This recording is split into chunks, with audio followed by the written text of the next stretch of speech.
This week we go to the Boland for an epic encounter on the 19th of July between La Rochelle and Bloemhof. The host La Rochelle, founded in 1860, is one of the oldest girls' schools and a proud school at it as well. I mean, they started with only 40 learners in their first year, but now almost 1,000 people in the school, and of course 200 boarders as well. Now La Rochelle means small rock. You'll fit in there perfectly because you're small and you're strong and you're a rock, okay? I'll take that as a compliment, I think. Nee, okay. It is. Klein rotsie, hier kom ons. And it goes back to a connection with the French Huguenots all the way to the Cape in 1600s. Now, their school motto is en avant, which means forward. Now, of course, Larry's have a whole host of legendary alumni, including Lida Botha, who starred in such classics like Villa se Kind and Historie van Clara Villiers, and the late Elsa Botha, the author of The Long Journey of Poppy Nongena, which has also been translated into 13 languages. Yeah, and I can only speak 2 of those. 2 languages at least. Is it as I wish. next time. I'll go for end of 2024. Some of the netball old schools, though, they include Proteas netball player Siggy Burger.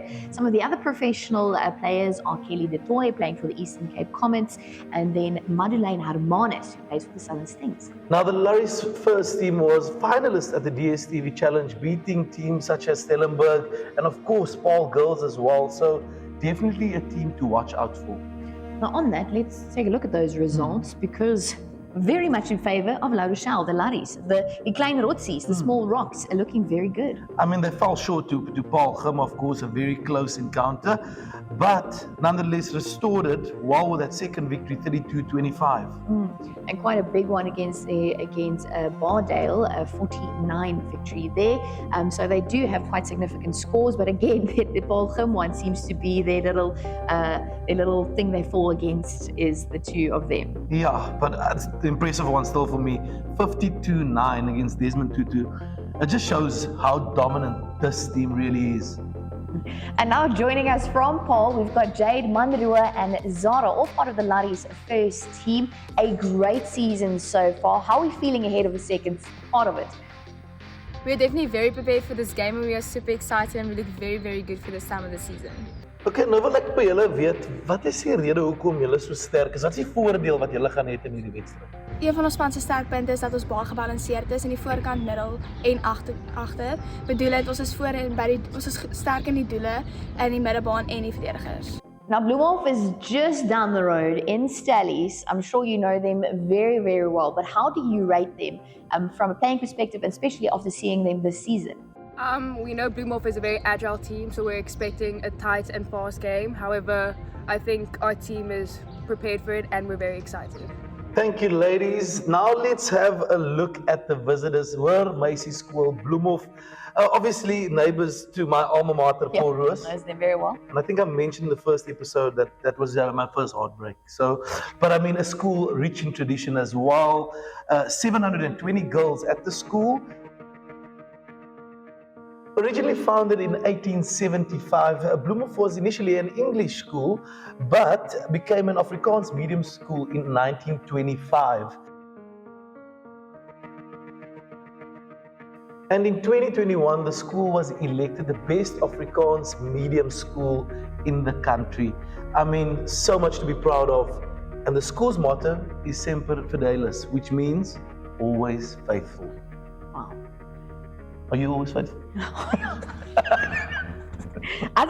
Moving on, other notable alumni include the famous fine artist Marlene Dumas and Prof. Anne-Marie van der Westhuizen, one of South Africa's leading cellists. So you see the music all makes sense. It's all coming together.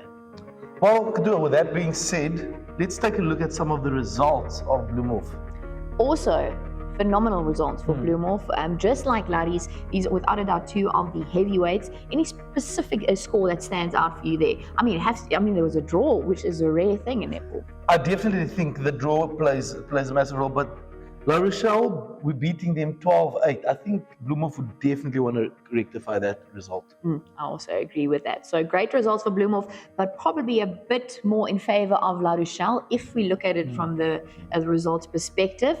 We've got Cara, Colin and Marianne on the line from the Bloemhof first team.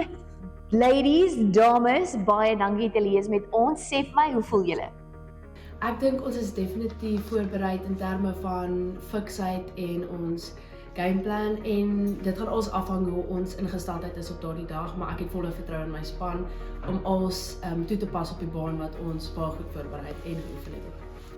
Interessant om te weet, maar nou, ek wil weet, hoe sal julle opweeg teenoor Larry's? Hoe berei julle voor vir hierdie wedstryd? Ons het al baie teen hulle gespeel. Hulle is 'n baie goeie span met sterk spelers. En dit is altyd lekker om teen hulle te speel, altyd 'n baie goeie game. So ek glo dat die span wat opgedaag het die dag sal omvat. So na die eerste helfte van 'n seisoen, wat en waar voel julle is julle sterkpunte? Ons span is baie goed op die baan, ons fisiese spel is baie goed, maar sowel as ons is baie motiverend teenoor mekaar en ons keyword is altyd om kalm te bly, so ons is goed om kalm te bly, selfs al raak dit partykeer 'n bietjie taaf op die baan. Baie dankie dames. Katoe, hulle klink reg vir hierdie saak hoor. Somme ook reg vir alles, nou. So if you're looking forward and want to experience some of the best netball in the Boland, head to La Rochelle in Paul on the 19th of July. I promise you, it's going to be a cracker. Well, that's it for now from us, myself, Ricky Schroeder. Katoe Lou on Premier Interschools. We'll see you next time.